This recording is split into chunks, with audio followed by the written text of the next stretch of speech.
Samantala, suspensyong ipinataw ng ombudsman sa hepe ng pambansang pulisya nakarating na kay General Alan Purisima.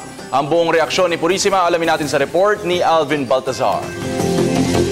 Alam na ni PNP Chief General Alan Purisima ang suspension order na ipinataw sa kanya ng ombudsman kaugnay ng umano'y maanomalyang courier contract na pinasok ng PNP sa delivery ng gun license.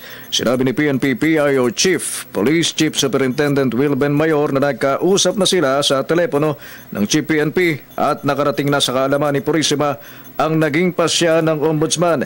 Ginagalang naman anya ng Chief PNP ang desisyon ng ombudsman at tatalimaan niya ito sa naging ruling.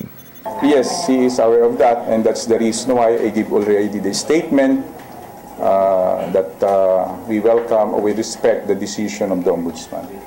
We will avail of the legal remedies. Sir, personally siyang nakausap sa through phone or may ibang siya na... Maraming kwan na nakikipag-communicate naman ako sa kanya. Pagbibigay din naman ni Mayor, hindi parusa ang preventive suspension na inihatol kay Purisima at sa 10 iba pa.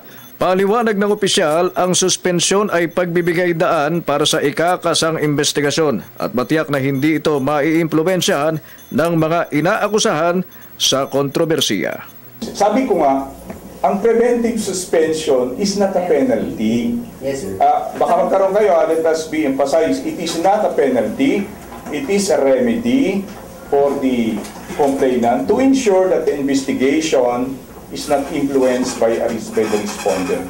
May 5 araw naman ang Interior and Local Government para ipatupad ang suspension order kay General Alan Purisima. Ayon kay DILG Secretary Maroas, wala pang tiyak na uupo na permanenteng Chief PNP pero otomatiko aryang ang mga ngasiwa muna sa pulisya ay sino man kina PNP Deputy Director General Leonardo Espina at Deputy Director General Marcelo Garbo. Para sa Telebisyon ng Bayan, Alvin Baltazar.